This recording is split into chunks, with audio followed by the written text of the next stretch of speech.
Bonjour. Bonjour. Enchantée. Est-ce que tu peux te présenter, s'il te plaît?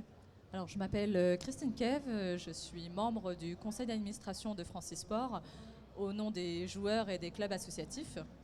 À côté, je suis également membre du conseil d'administration de Women in Games et je travaille en tant que référente pédagogique dans un tiers-lieu numérique qui s'appelle le NEC, le National eSport Club and Community, et qui utilise l'e-sport comme une passerelle vers nos leviers d'inclusion comme la réussite éducative ou l'insertion professionnelle.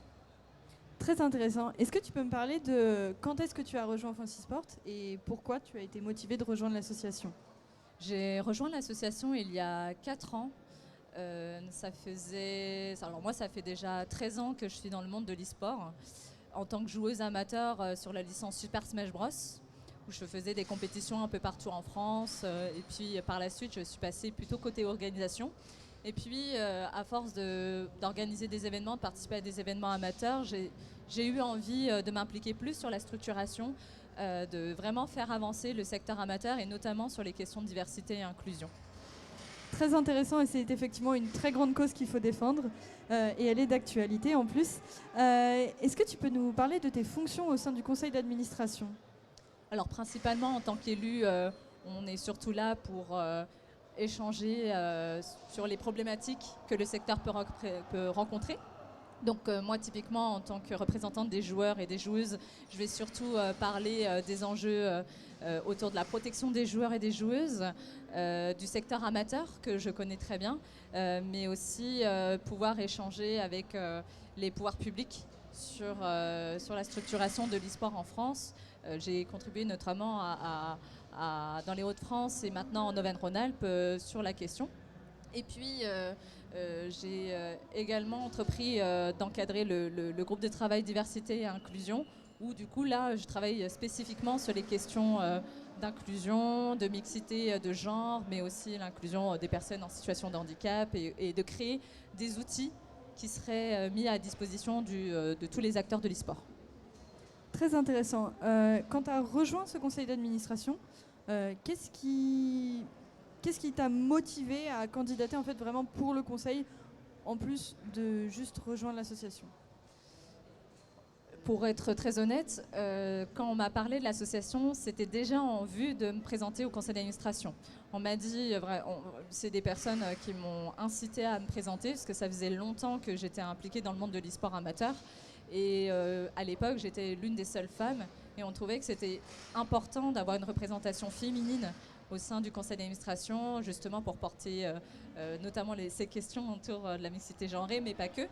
Et lorsqu'on m'a fait cette proposition, je me suis dit, c'est vrai, là j'ai envie de passer un cap, je rencontrais des problématiques auxquelles je n'étais pas capable de répondre ou que je n'avais pas les moyens, et que c'était une occasion rêvée de pouvoir agir concrètement sur toutes les problématiques auxquelles à l'époque je ne pouvais pas répondre. En parlant de ces problématiques auxquelles tu veux répondre, quel est ton ressenti par rapport à ton expérience aujourd'hui et quelle est la plus belle réalisation, celle dont tu es le plus fier depuis que tu as rejoint l'association? Je dirais en 4 ans, il y en a plein. Alors, aujourd'hui, je vois vraiment une vraie différence entre ce que je vivais il y a 4 ans et maintenant, parce que aujourd'hui, l'e-sport est de plus en plus généralisé. J'entends beaucoup moins de discours méfiants, défiants autour de la pratique compétitive des jeux vidéo. Déjà, elle est vulgarisée. Maintenant, on sait ce que c'est quand on parle d'e-sport. Donc, je dirais que globalement, c'est peut-être une des plus belles réalisations. Aujourd'hui, on a réussi à vulgariser l'e-sport auprès de tous. Et dans mon quotidien, je le vois puisque je travaille énormément avec des parents et notamment avec du très jeune public où c'est devenu une évidence pour eux. Après, sur les actions au sein de Francisport, je dirais que c'est les antennes régionales. J'ai eu la chance de participer beaucoup à la structuration de ces antennes et jusqu'à leur réalisation aujourd'hui et leur déploiement. Je disais un peu plus tôt que je travaille beaucoup dans la structuration des Hauts-de-France, mais aussi en Auvergne-Rhône-Alpes. Et du coup, c'est vrai qu'avec cet outil des antennes régionales, eh bien, c'est vraiment plus simple. Et on voit vraiment ce basculement entre avant, avec les pouvoirs publics, où c'était un peu flou, un peu compliqué, et maintenant, où ils ont une oreille attentive. Donc ça, c'est une vraie belle réalisation. De très belles réalisations, effectivement. Qu'est-ce que tu retiens globalement de ton expérience au CA, peut-être personnellement, peut-être professionnellement? Je pense que j'ai gagné beaucoup en maturité de par cette expérience. À l'époque, je me faisais une vision très axée joueur et structuration amateur où voilà, j'organisais avec d'autres structures, avec pas mal d'associations, des tournois un peu de manière informelle. Et là, j'ai vu une autre vision de l'e-sport, plus professionnelle, comprendre vraiment comment fonctionnent certains écosystèmes sur d'autres jeux que moi je connais, notamment les jeux de combat. J'ai découvert énormément d'acteurs et ça m'a enrichi humainement. Et puis professionnellement, la création d'un réseau, on va pas se mentir, de vraiment rencontrer pas mal d'acteurs, de pouvoir échanger avec eux, de pouvoir aussi les mettre en lien, de favoriser des partenariats en disant bah voilà, telle association, vous pouvez travailler avec tel créateur de contenu, il y a telle initiative sociale par exemple. L'année dernière, j'ai beaucoup échangé avec des missions locales qui s'intéressent justement à la question e-sportive pour aller repérer des jeunes sans emploi, sans formation et comment, grâce aux jeux vidéo et à l'e-sport, on peut les capter et ensuite leur proposer des solutions de formation ou d'emploi. Ça, par exemple, si je n'avais pas été chez Francisport, ça aurait été peut-être moins facile pour moi de mettre en relation des acteurs de l'e-sport et aussi avec les acteurs de l'insertion sociale et professionnelle. Ok, je vois. J'imagine du coup que c'est une expérience que tu recommandes.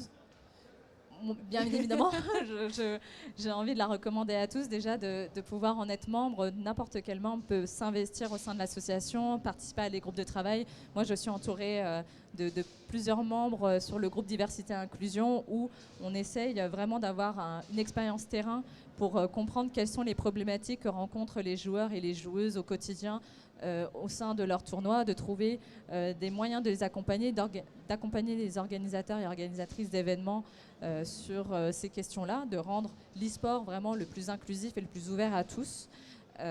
Sur d'autres sujets de structuration autour de la question législative, on est entouré de plein de membres hyper actifs et honnêtement, il y a un véritable moyen de s'investir à nos côtés et d'autant plus maintenant qu'on a nos antennes régionales et il y a aussi cet ancrage de terrain plus facile pour s'investir au sein de l'association.